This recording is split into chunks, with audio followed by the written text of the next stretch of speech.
ఎవరు ఆకలితో ఉండకూడదు అనే ఆశయంతోనే అన్న క్యాంటీన్లను ఏర్పాటు చేస్తున్నామని ఎమ్మెల్యే కుమార్ రాజా తెలియజేశారు. కృష్ణా జిల్లా పామర్రులో అన్న క్యాంటీన్ భవన నిర్మాణానికి ఎమ్మెల్యే శంకుస్థాపన చేశారు.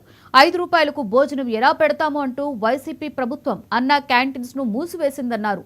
నేడు రాష్ట్ర వ్యాప్తంగా దిగ్విజయంగా అన్న క్యాంటీన్ల ద్వారా లక్షలాది మందికి భోజనం అందిస్తున్నామన్నారు. నిత్యం 1000 మందికి ఆహారం అందించేలా ఏర్పాట్లు చేస్తున్నామన్నారు. అయం చ బ్రహ్మణస్పతి అయం ముహూర్తస్సుముహూర్తో అస్తు తత్సమయే సూర్యాదీనాం నవానాం గ్రహాణాం అత్యంత ఆనుకూల్యతా ఫలసిద్ధిరస్తు ధ్రువాధ్యోర్ధ్రువా పృథివీ ధ్రువం విశ్వమిదం జగదో ధ్రువాః పర్వతా ఇమే. ఇదే అన్న క్యాంటీన్ బ్రహ్మాండంగా నిర్వహించాం.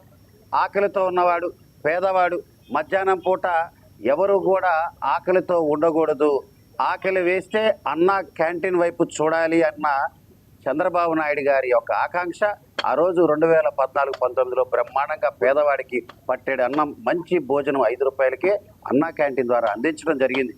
మరి దుర్మార్గపు పాలకులు, నియంత పాలకులు పేదవాడికి భోజనం పెట్టడం ఏంటి, 5 రూపాయలకి భోజనం ఎలా పెడతారు అని చెప్పి అన్న క్యాంటీన్లు రద్దు చేసి మూసివేసి అన్నమే పరబ్రహ్మ స్వరూపం అనే ఇంగిత జ్ఞానం కూడా లేకుండా ఆ అన్నం బాల్టీల్ని అన్నాల పెట్టి శిబిరాల్ని కుప్పం నియోజకవర్గంలో పడేసిన ఉదంతం మీ అందరికీ తెలుసు.